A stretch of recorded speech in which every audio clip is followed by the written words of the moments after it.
Out of every 1,000 men who start Navy SEAL training, roughly 750 of them will quit, get injured out, or fail before they ever earn the right to call themselves a SEAL. And even after surviving that, becoming a fully qualified SEAL is only the first level. There's an entire hidden hierarchy above it that most of the public never even knows exists. One so secretive that the unit at the very top doesn't officially appear on any Navy organizational chart at all. Here's every level of the Navy SEAL pipeline, from the first candidate who shows up exhausted at 4:30 in the morning, to the unit so classified most SEALs will never even meet the people in it. The Navy SEALs are widely known as one of the most elite special operations forces in the world, but almost nobody outside the community understands how many distinct levels actually exist between civilian and SEAL Team 6. This is the complete structure, from the first day of training to the most secretive tier of American special operations. Before anyone even sees a training pool, they have to qualify just to attempt it. Candidates must pass a physical screening test that most civilians would consider a serious athletic achievement on its own. A 500-yard swim in under 12 minutes and 30 seconds, at least 50 push-ups, 50 sit-ups, 10 pull-ups, and a 1.5-mile run in under 10 minutes and 30 seconds, and that's just the minimum to be considered. Most successful candidates train for months beforehand to exceed those numbers by a wide margin, because recruiters know the minimum score rarely survives what comes next. Candidates also need a specific naval contract designation, must pass a rigorous background and medical screening, and typically need a recommendation and sign-off from a Navy SEAL mentor before they're allowed to enlist under the SEAL contract at all. This entire process, before a single day of actual training begins, can take the better part of a year. Once enlisted, candidates are sent to an 8-week Naval Special Warfare Preparatory School in Great Lakes, Illinois. This isn't yet the famous training everyone's heard of.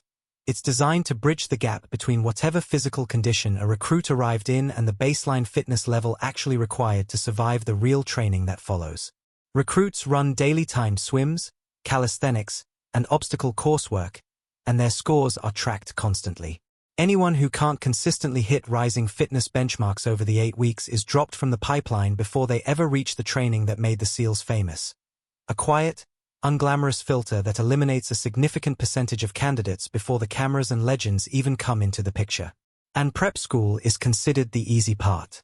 Basic underwater demolition SEAL training, universally known as BUDOS, is where the real filtering begins. Phase 1, basic conditioning, runs roughly 8 weeks and is built entirely around pushing candidates past what they believed their physical limits were. Timed runs, ocean swims in cold water, obstacle courses, and log physical training, PT, where teams carry heavy logs together through brutal time drills designed as much to test teamwork under exhaustion as raw strength. In the middle of Phase 1 comes the single event most associated with SEAL training in popular culture, Hell Week. Over roughly 5.5 days, candidates get a total of about 4 hours of sleep, while running, swimming, and training almost continuously, cold, wet, and sand-covered for nearly the entire stretch. This single week is responsible for the largest percentage of attrition in the entire pipeline. The majority of candidates who quit the program quit during Hell Week specifically, often ringing a brass bell hung nearby that signals, permanently and publicly, that they're done. Candidates who survive Phase 1 move into Phase 2, combat diving. Roughly 8 weeks focused on turning survivors of Hell Week into competent combat divers. This phase introduces underwater dive physics, technical scuba, and closed-circuit diving rigs that don't release telltale air bubbles to the surface, the exact rigs used for the kind of underwater infiltration missions SEALs are famous for. Phase 2 introduces Pool Comp, short for Pool Competency, a notoriously intense underwater test where instructors deliberately attack a candidate's dive gear underwater, tangling hoses, shutting off air valves, and creating simulated equipment failures, all while the candidate must calmly work through emergency procedures without panicking or surfacing early.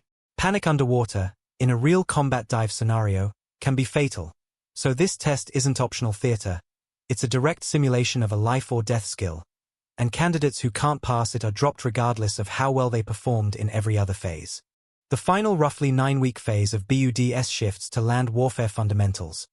Basic marksmanship, small unit tactics, demolitions and explosive breaching techniques, and land navigation, culminating in an extended field training exercise on San Clemente Island off the California coast. By this point in the pipeline, Class sizes have often shrunk by more than half from where they started, and the survivors are far more physically and mentally hardened than the group that first showed up months earlier. Completing Phase 3 successfully means finishing BUDS itself. But finishing BUDOS is still not the same thing as being a SEAL. So far, every phase has been about survival and elimination. The next level shifts from can you survive this to can you actually do the job.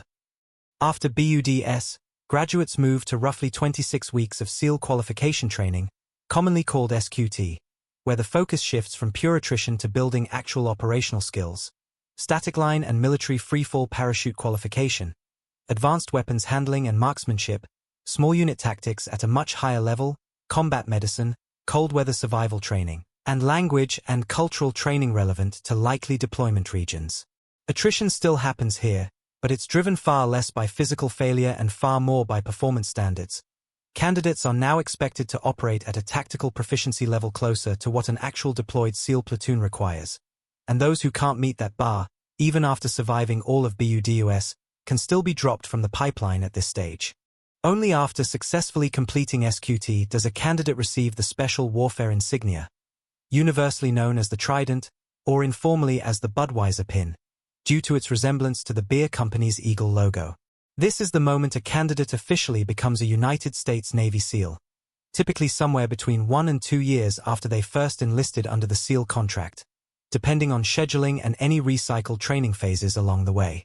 Of the roughly 1,000 candidates who might start a given training cycle, historical attrition data suggests only around 200 to 250 typically make it all the way to earning the Trident, meaning the majority of everyone who attempts this path never finishes it at all, regardless of how physically fit they were on day one.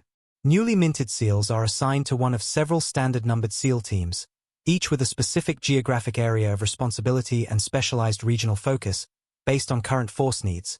Some teams focus heavily on desert and mountain warfare, others on maritime and jungle environments, reflecting the different regions of the world each team is most likely to deploy to.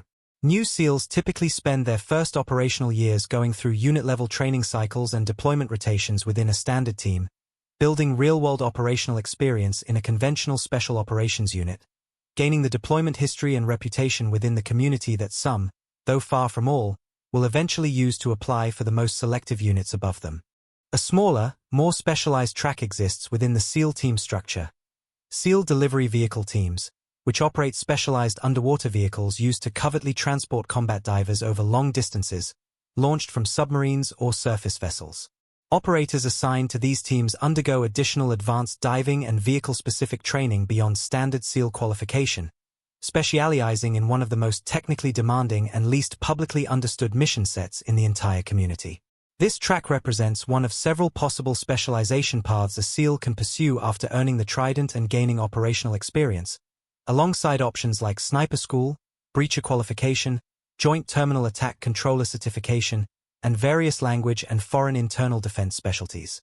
Every level explained so far is at least publicly acknowledged by the Navy. The next one barely is.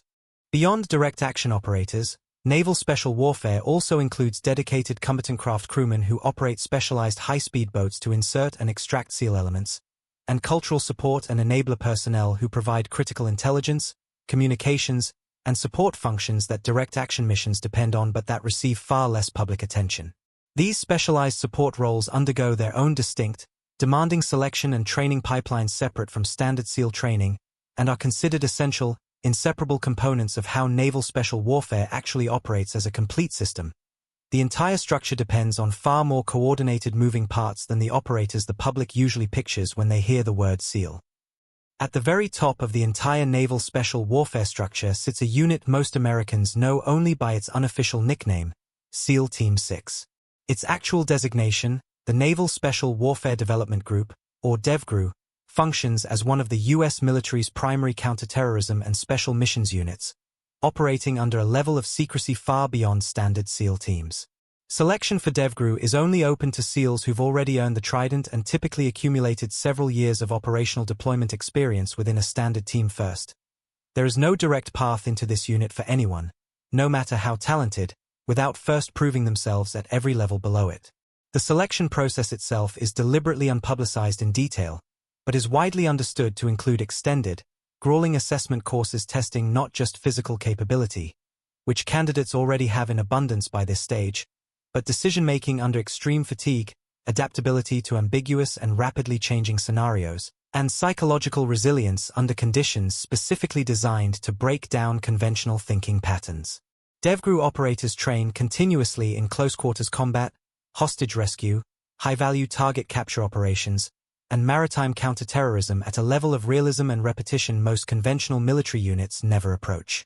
The unit's most publicly known operation remains Operation Neptune Spear, the 2011 raid that killed Osama bin Laden, but the Navy has never officially confirmed most details about DEVGRU's structure, size, or standard operating procedures, and the vast majority of its missions and members remain completely unknown to the public by design.